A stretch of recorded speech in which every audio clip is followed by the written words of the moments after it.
This edition of CropLife Retail Week is brought to you by Certain Herbicide from BASF. Don't chase weeds, attack them. Hello, everyone. Welcome to another edition of CropLife Retail Week. I'm Eric Soligoy, editor of CropLife and CropLife Iron, with my denim twin today, Lara Sowinski. Lara, how you doing today? I was doing well until I realized you're wearing the same doggone kind of shirt that I am. Yeah, the difference is it It looks looked like like you a have team. something underneath yours. I run a little too warm in body temperature. It's just the shirt. So, We have a cold front passing through oh, West Texas oh. midweek here as we're recording this. So, it got down to 49 degrees last night. 49. Good Lord. You guys are a That bunch of Warren Sylvania. bikers. It's like to me, anything lower than 30, it's like that's when I get chilly. And it's above 30, I'm putting on the tank top and wearing sandals. Sorry. I know Okay. there's an image. No Yeah, one in the sure audience is with needed. the denim Sorry. shirt. Sorry. All right. Well, audience, hey, you tuned in for some news, and we do have some to share with you.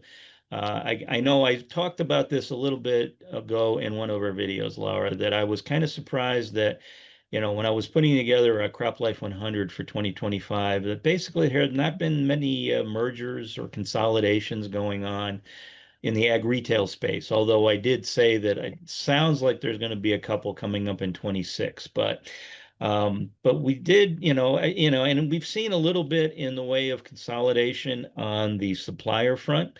And we did get a little more news on that area here on October 24th. Our friends at Valent Bioscience announced that they were combining with MGK and Valent North America LLC to form a new company called Tomo Biorational Company. And again, that's going to be a subsidiary of Tomo, which is their parent company in Japan. And they're going to start operating in April of 2026 under the new name. They're going to remain in Libertyville, Illinois, where they've been headquartered. And the other thing to note is Valent USA, which is, of course, their crop protection arm, is going to remain as a separate entity. So, but we are seeing now, some of the suppliers uniting, and in this case, this will be one of the first ones we see next year. Yeah.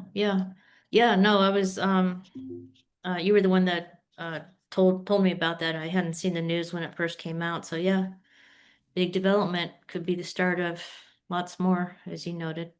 Yes, we will have to see. So, hey, that's the first thing I have to share with viewers this week, but I'll get around to my stuff a little later, but I will kick it off to you because I think you had a few items to share as well.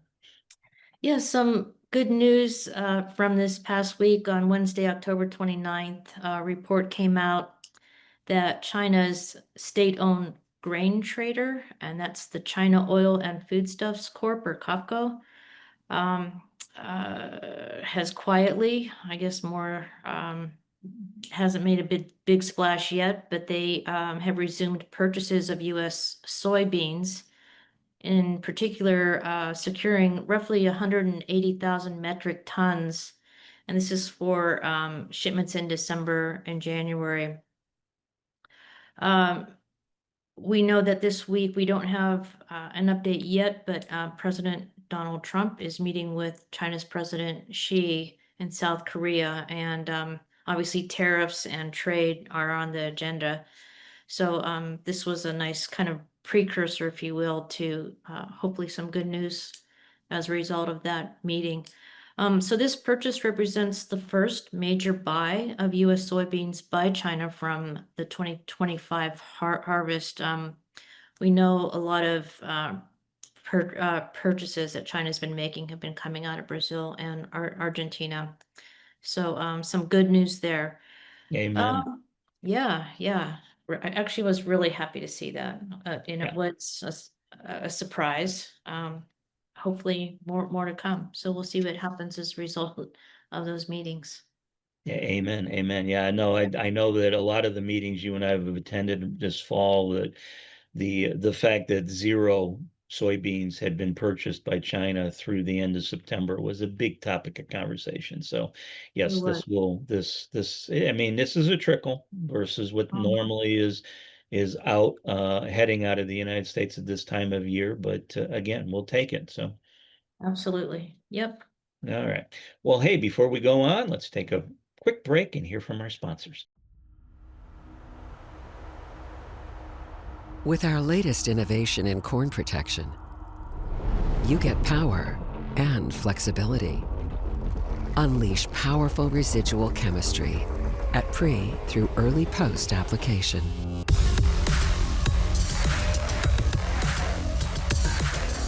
Don't chase weeds. Attack them with Certain herbicide from BASF.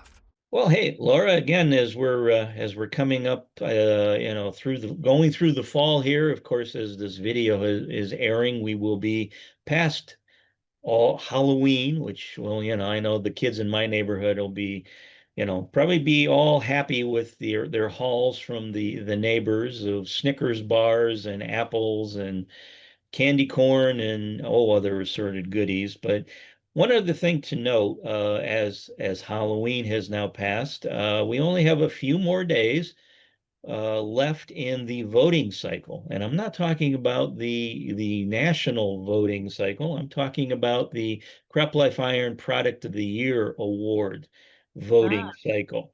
That is extended and it will be running through Monday, the 3rd of November. So again, if you have if you have a favorite of the five finalists, and that would be the Fendt Agco Air Max, the Salford AB 230 spreader, the Praxidine Fusion Mixmate, the Pegasus Robotics XAG P150 drone, or the Case IH Sensipply system, please vote. And I will note that I've been talking with our online editor, Matt Hopkins, and he says that basically there are two products that are sort of running neck and neck in terms of the hmm. voting at the moment. So if you have a favorite among those five and haven't voted yet, there is still time. Please get in your votes, and I'm sure that we will be able then to announce a winner here in the next month or so. But good luck to all the five participants. I hope you all do well, but unfortunately, only one of you can be the winner. But we will find that Hmm. out. Yeah, that's exciting. So, if I understood you correctly, there's a couple that are kind of pulling away from the pack, as it were. There are two I was told that have the majority of the votes at this stage, but that the difference between them was, I think, single digits. So, like I say, some if there are folks out there that are fans of those one of those five, please vote for it because that may push somebody over the top. Yeah.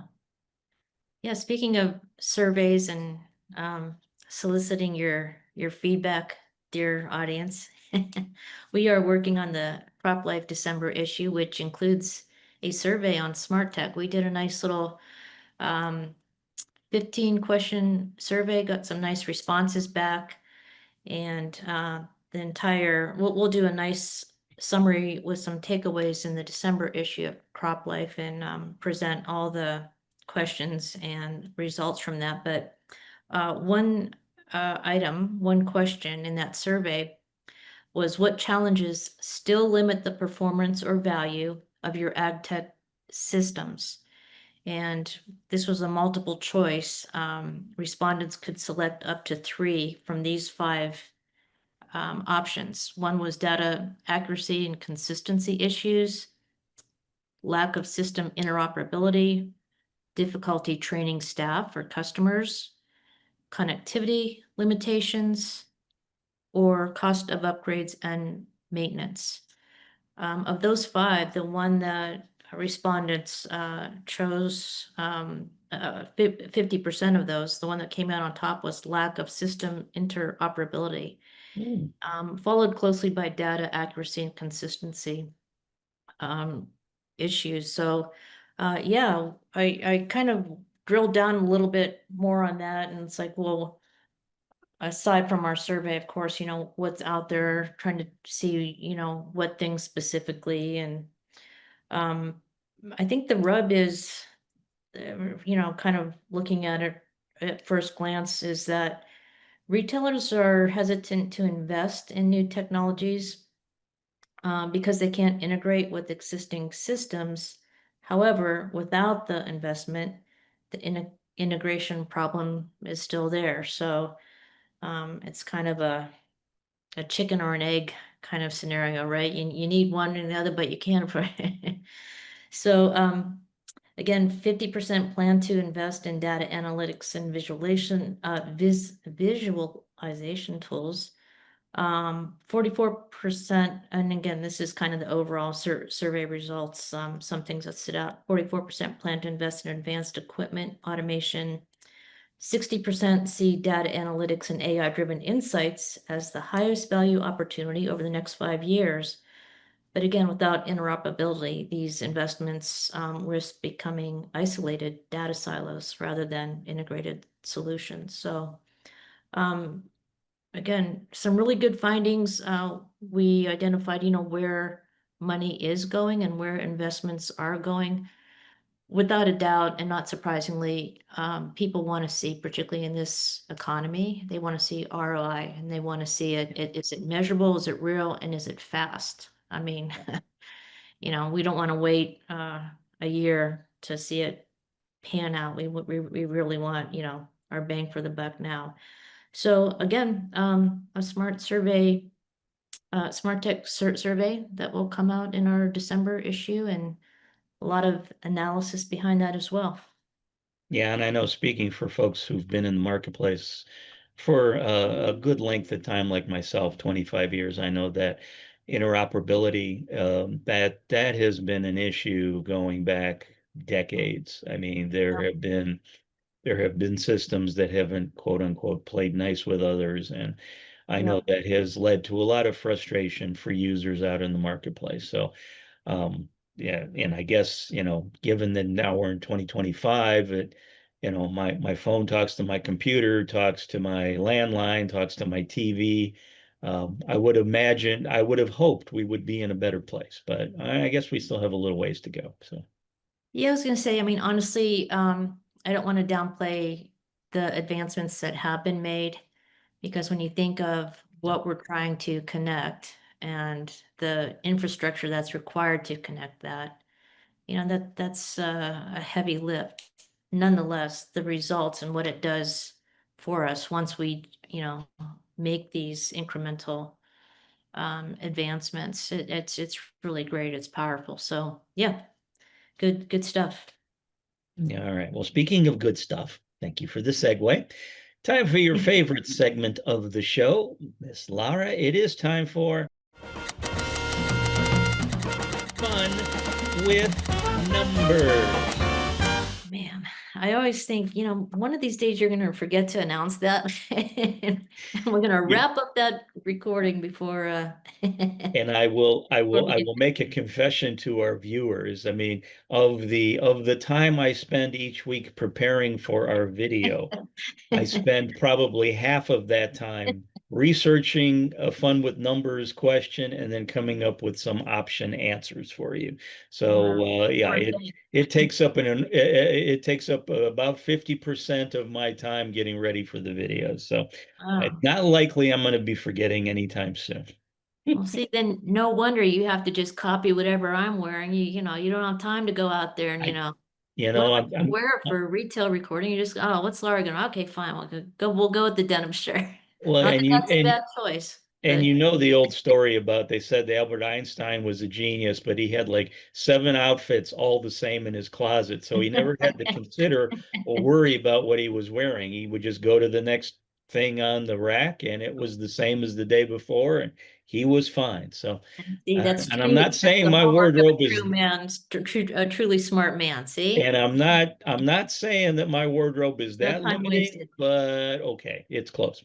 Oh my goodness. All right. Anyhow, Miss Laura, I got a small number for you Okay. this week. It's a dollar amount, sort of.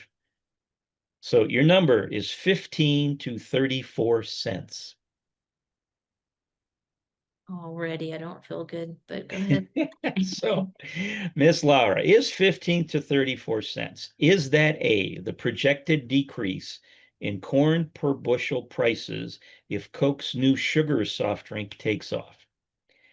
Is it B, the increase in soybean per bushel prices now that China has bought some tons? Is it C, the projected decrease in wheat per bushel prices versus 2024? Or is it D, the amount range Laura Sawinski will pay for an alien keychain versus an alien lollipop on her trip to Roswell, New Mexico this weekend? Well, the disclaimer is if I get abducted, then all bets are off and Then I'll have a new co-host next I'll week. be out of office for a long time. Um, I'm gonna go with A. And you are absolutely correct. Yes, I ran across this, again, for those who know me, I started in trade journalism 40 years ago covering soft drinks, and I still have a soft spot for that market. And I know that just recently, back in July, I believe, the Coca-Cola company announced that it was going to start marketing a sugar cane sweetened Coca-Cola versus high fructose corn syrup, which of course is where that corn growers would be interested in, sweetened version. And again, it's only going to be in select cities. It's not going to be that widespread, but I know the president of the Corn Refiners Association, John Bode, did an interview recently, and he basically said that that the immediate impact on corn prices because of this move, it becomes more widespread, would be a drop of 15 to 34 cents per bushel for Oh, corn for the U.S. growers. So again, I know myself, I've had the sugared Cokes versus the high fructose corn syrup Cokes. I think they taste great, but I certainly would hate to see the corn growers suffer because of this. So yeah. Here in El Paso, it's referred to as Mexican Coke, the Coke yeah, that yeah, you and I know you can. That has been a staple in many Mexican restaurants I've eaten in for the last probably 25, 30 years. So, Mhm. but congratulations, you got the question correct. Yeah, 1 out of 20. All right, everyone. Well, hey, thanks for joining us for this edition of CropLife Retail Week. On behalf of myself and everyone at the CropLife Media Group, thanks for joining us, and we will see you again next week. If you have questions or comments about today's episode of Retail Week, contact us by email or Twitter, or type your message in the comment section below. Your feedback is important to us. We will try our best to address your thoughts in next week's episode, and be sure to subscribe to our YouTube